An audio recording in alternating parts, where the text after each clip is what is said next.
feeling bolder. Going out, going all the way. Going out, yeah, yeah, yeah, yeah. Going out, going all the way. Going high,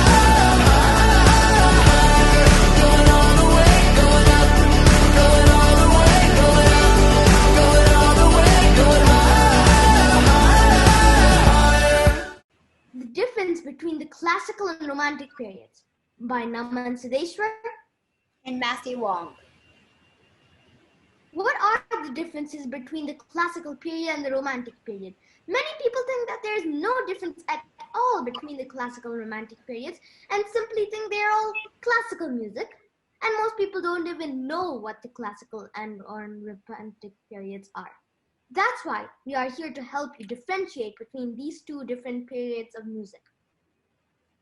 But first, what are the classical and romantic periods? The classical period was from 1750 to 1820, located after the Baroque period and before the Romantic.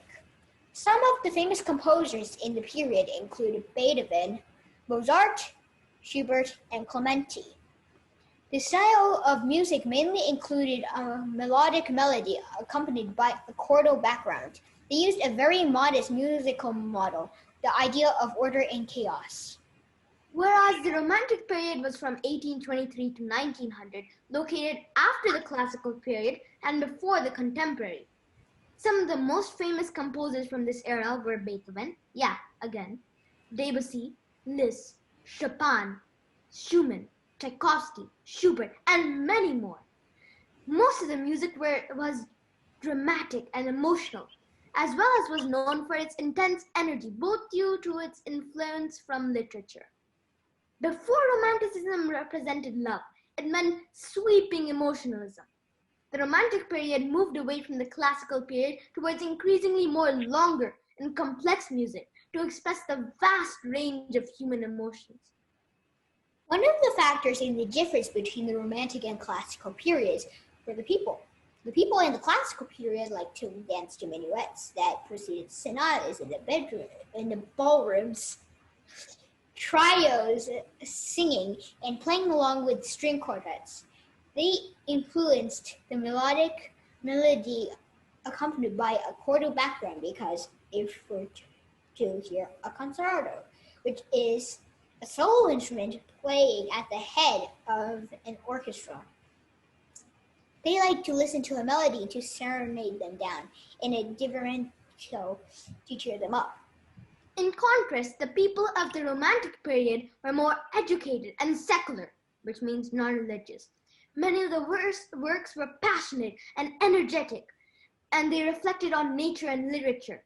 It saw a massive rise of solo piano music, as many of the Romantic composers mainly composed their solo parts for the piano.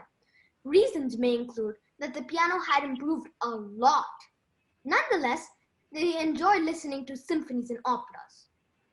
Another factor was the phrasing of their pieces.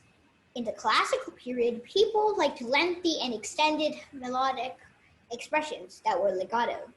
In comparison, the Romantic had shorter phrases and often inverted and made variations on older classical themes. Take Paganini's Caprice No. 24 in A minor, better known as Paganini's 24, a classical period piece. The central theme in scale degrees is 1, 3, 2, 1, 5. Now, in Rachmaninoff's second period concerto, a Romantic period piece, he completely inverts the phrase and transposes the key. It then becomes 1, 6, 7, 1, 3. The phrasing and consistency of the Classical period were even and consistent. In their pieces, they had the standard 4 or 8 or 16 measure phrase. In the Romantic period, especially during the later years, there were unexpected jumps and turns, uneven phrases, and changes of key signatures. This period gave birth to the sonata form, where key signature shifts were regular. Then there was the Impressionist Romantic period. The Impressionist period went all the way up till the 1920s, but the most famous ones, like Debussy's Clair de Lune, happened in the late Romantic. Here the music reflected the art. Painters like Monet didn't use straight boundaries but used color to make a change. Same with the music. Impressionist composers like Debussy or Ravel had mixed-in phrases and no hard edges. In conclusion, there is a substantial difference between the classical and romantic periods. From style to phrasing, these two periods stand out in remarkable ways. Hopefully, the confusion between these two significant periods will eventually end, and they will be called their respective names.